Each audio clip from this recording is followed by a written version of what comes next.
इस वीडियो में महाराज जी ने भगवत प्राप्ति का बड़ा ही सरल उपाय बताया है। मोह माया में जीते हुए और चकाचौंध की लाइफ जीते हुए भी हम क्या भगवत प्राप्ति कर सकते कर सकते हैं। नाम जप कीजिए और सब में भगवान की भावना कीजिए, इन दो बातों से भगवत प्राप्ति हो जाएगी। जिससे भी व्यवहार करें उनमें भगवान है, पावर है। परमात्मा मतलब पावर। जैसे हाइलोजन चमक रहा है, लाइट दे रहा है, पंखा हवा दे रहा है, लेकिन दोनों में बिजली एक है। कूलर, फ्रिज, एसी ठंडा कर रहा है, लेकिन हीटर गर्म कर रहा है, पर बिजली दोनों में एक है। तो हम अच्छे या बुरे दोनों प्रकार के मनुष्यों में एक ही परमात्मा को देखें। जड़ या चैतन्य दोनों प्रकार के जीवों में एक ही परमात्मा को देखें और नाम जप करें, भगवत प्राप्ति हो जाएगी। पर है कठिन, है कठिन। जो हमको गाली दे रहा है उसमें हम भगवान को देख सकते हैं क्या? जो अनुकूल चल रहा है उस पर तो भगवान को देख सकते हैं, लेकिन जो प्रतिकूल चल रहा है उस पर भगवान को नहीं देख सकते। पहले पहले मैं ऐसे लोगों से नफरत करने लगती थी जो मेरे साथ बुरा व्यवहार करते थे, लेकिन आपके वाणी सुनने के बाद मैंने जिनसे जिनसे मेरी नफरत थी, मैं उनके लिए भी अच्छी चीजें मांगती हूँ कि भगवान उनको सद्बुद्धि प्रदान करें, भगवान उनको स्वस्थ रखें, भगवान सुखी रखें। ऐसी भावना करोगी तो मंगल में तुम्हारा भाव पवित्र होना शुरू हो जाएगा। और नाम जप जरूर कीजिए, नाम जप के द्वारा ही भगवत प्राप्ति होती है। डॉक्टर पंकज शुक्ला जी। राधा वल्लभ श्री हरि। राधे राधे महाराज जी। गुरुदेव, आर्त भाव क्या है? क्या इसके भी प्रकार हैं? क्या आर्त भाव भी? आर्त भाव का मतलब होता है संकट निवृत्ति। आर्त भाव जब हम संकट में हैं तो उसकी निवृत्ति के लिए जो हम पुकार करते हैं भगवान से, उसे आर्त भाव कहते हैं। वो कई प्रकार की संकट निवृत्ति हो सकती है। शारीरिक संकट निवृत्ति, मानसिक संकट निवृत्ति, आर्थिक, सामाजिक, बहुत प्रकार के संकट हैं। संकटों का तो जाल बिछा हुआ है। संकट निवृत्ति के भाव में भगवान को पुकारना आर्त भाव कहते हैं, कि हमारा ये संकट दूर हो जाए। जैसे द्रौपदी ने आर्त भाव से पुकारा अपने शरीर रक्षा के लिए कि हमारे शरीर से वस्त्र न जाए। गजेंद्र ने आर्त भाव से पुकारा कि हमारा जीवन बच जाए।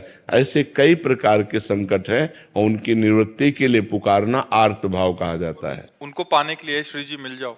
हाँ, उनके पाने के लिए भी आर्त भाव से पुकारा जाता है कि प्रभु मेरे में सामर्थ्य नहीं है कि मैं काम विजयी हो सकूं, क्रोध विजयी हो सकूं या निरंतर भजन कर सकूं। नाथ आपकी कृपा से आपकी प्राप्ति हो सकती है, हे भगवान हम पर कृपा करो। और वो आर्त भाव से रोता है तो इसे भी भगवान की आर्त भाव प्राप्ति के लिए हो जाता है। ये भगवान की प्राप्ति के लिए आर्त भाव हो जाता है। गुरुदेव, रोज रात को कई वर्षों से रोज रात को बैठता हूँ कि आज तो प्रभु को पाके। हाँ बिल्कुल, लेकिन अभी कनेक्शन सही नहीं मिल पा रहा। हमारा जो मन का कनेक्शन है अभी सही नहीं मिल पा रहा। अभी हमको कहीं ना कहीं कोई न कोई भोग प्रिय लग रहा है, अभी कोई न कोई शरीर प्रिय लग रहा है, कुछ न कुछ अच्छा लग रहा है। जब कुछ अच्छा नहीं लगेगा, कोई चाह नहीं रहेगी और सीधा कनेक्शन होगा तो हमारी पुकार पहुंच जाएगी। देखो, भगवान वहीं थे, भगवान को कहीं आना जाना नहीं। जब सभा में द्रौपदी जी को लाया जा रहा था तो उनके मन में 5 पतियों का बल, सभासद धर्मात्माओं का बल, फिर अपने हाथ का बल, फिर दांत का बल। जब देखा कि कोई आश्रय काम नहीं करेगा तब भगवान को पुकारा।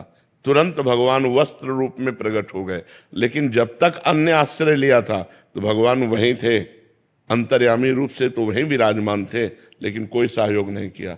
तो हम रोज रोएं और रोते रोते कभी ऐसा रोना आ जाए हृदय से कि अब तो जिया नहीं जाएगा भगवान के बिना, तो वो कनेक्शन हो जाएगा। रो बिन रोए किन पाइया प्रेम प्यारा मीत, कबीरा हंसना छोड़ दे रोने से कर प्रीत। रोते रहो, किसी दिन सच्चा रोना आ जाएगा और ऐसी व्याकुलता आ जाएगी कि भगवान अनुभव करा देंगे। देखो, सर्वांतर्यामी भगवान तुम्हारे हृदय में भी बैठे हैं। ऐसा नहीं है कि वो तुम्हारी सुन नहीं रहे, वो सुन रहे, लेकिन अभी कोई और चाह है, अभी कोई और है अपना। जब मेरे तो गिरधर गोपाल दूसरों न कोई, ये हृदय में बात आ जाएगी और व्याकुलता पूर्ण हम भगवान को पुकारेंगे तो निश्चित वो दर्शन देंगे। जैसे अपने काशी के घाटों में भूख प्यास कष्ट सहते हुए रोज आज महादेव मिलेंगे, आज महादेव मिलेंगे, रोज आशा रहती और एक दिन ये आशा पूरी हुई।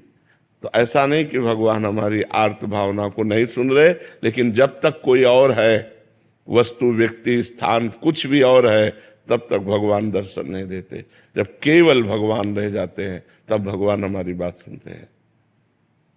गुरुदेव, डर लगता है कि प्राण ना निकले उसके पहले। नहीं, अगर प्राण भी निकल गए तो काम हो जाएगा, क्योंकि आप रोज भगवान से प्रार्थना कर रहे हैं और भगवान की शरण में और नाम जप कर रहे हैं, तो ये व्यर्थ नहीं जाएगा। ये तो अविनाशी भावना है, ये तो आप भगवान की बैंक में जमा हो रही है, तो आपका कल्याण करके